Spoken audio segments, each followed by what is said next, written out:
Hey everyone, welcome back to the channel.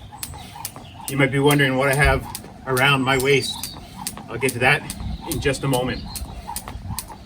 So for a little while I've been doing the basic boxer skip, as you are seeing right now, trying to stay light on my feet, jumping low off the ground. Notice I'm not landing with a lot of force or impact. I'm not doing this or tooth hop.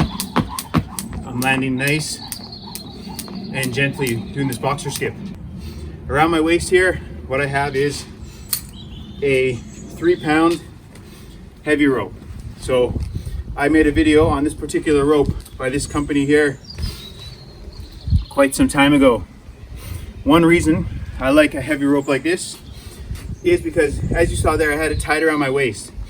This is a 3-pound rope, so jumping rope with this adds a bit of extra weight. So you can wear this around your waist as you jump rope. Another really good thing to do is, if you do tie it around your waist, just like so, wrap it around, just tie it around, and you stick the handles down the side, down the back, as you can see there. So now I've added 3 pounds to my body. This is great if you want to add a little bit of resistance when you're doing calisthenics, for example. Do some push-ups while you have this wrapped around your waist. Maybe do some squats, for example, or some lunges.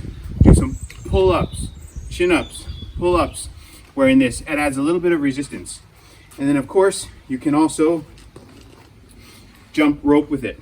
If you haven't used a heavy rope before, you might be surprised just how much resistance, how much more difficult it can be.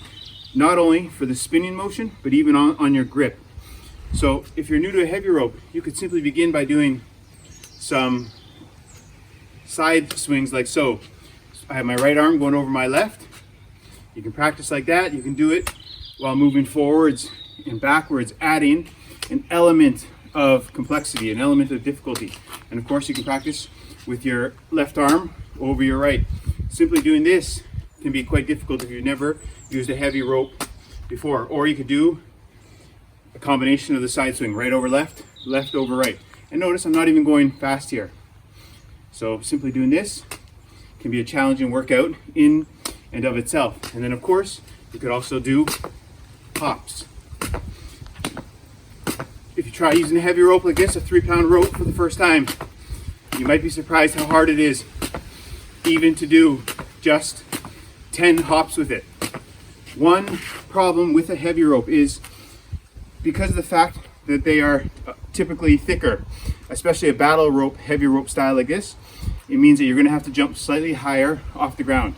So if you want to use a normal PVC jump rope, for example, jumping over this, if you use a heavy rope all the time, you might get into the habit of jumping a little bit higher than necessary. But it can be also very good if you're a beginner, because the rope will not come around as fast. Because the rope is heavier, you're not going to be able to spin it as quickly. So you have time to jump over the rope, land on the ground before hopping again. You can see the rope coming around, so you can easily time your jumps a lot better. And of course, as you get better, you can spin it quickly, faster. But it is certainly quite tiring, not only for your grip, for your arms, for your shoulders, and also in terms of your cardiovascular system. Try doing 10 hops with this, 25 in a row. I think you'll find yourself breathing a lot more harder than you might use in a basic PVC jump rope. If you're trying to learn double unders, you want to try to do a lot of double unders, a heavy rope can be helpful. Just doing the regular hop, you could do slower, speed it up. If you go then from a heavy rope to, let's say, a basic PVC jump rope, you will notice that you're able to spin the rope a lot more with a lot less effort. So it can be helpful for building up some strength, and which can be helpful when you're trying to do double unders. And of course, when you get more proficient at a heavy rope, you could even do things like crisscrosses. But don't be surprised if they are far more challenging than your normal crisscross.